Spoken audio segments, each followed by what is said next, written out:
తెలంగాణలో ఇక్కడ ప్రాంతీయ విభేదాలు లేవని మంత్రి తలసాని స్పష్టం చేశారు. అందరికీ ఉపాధి కల్పించడమే తమ బాధ్యతని తెలిపారు.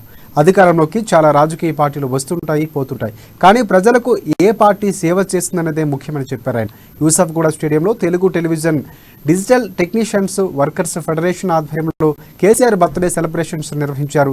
ఈ కార్యక్రమంలో సినిమాటోగ్రఫీ మంత్రి తలసాని శ్రీనివాస్ యాదవ్తో పాటు ఎస్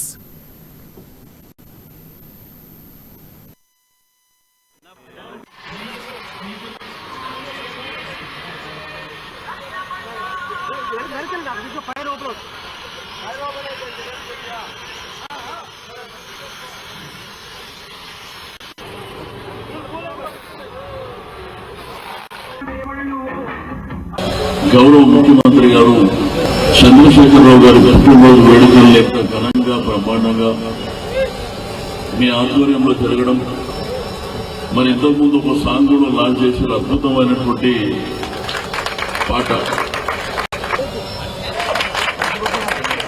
ఎక్కువ జనం మన రాష్ట్రం కానీ తెలుగు రాష్ట్రాల్లో కానీ యావత్ ప్రపంచంలో ఉన్నటువంటి తెలుగు వాళ్ళు టీవీలో ఉండడం బాగా ఇష్టపడుతుంది. ఇక విధంగా తప్పకుండా వస్తానని చెప్పి మీకు రెండోది ఫైటర్స్ ఉన్నారు, డాన్సర్స్ ఉన్నారు. ఫెడరేషన్ ద్వారా మరి చాలా మంది ఉన్నారు. ఈ రోజు ప్రభుత్వం, తెలంగాణ ప్రభుత్వం వచ్చిన తర్వాత అవకాశం ఉన్న మేరకు అవకాశాలు కల్పిస్తుంది. బట్ దేనికైనా ఒక టైం అనేది వస్తుంది. ఎవరు పరిపాలన చేయని విధంగా గౌరవ ముఖ్యమంత్రి గారు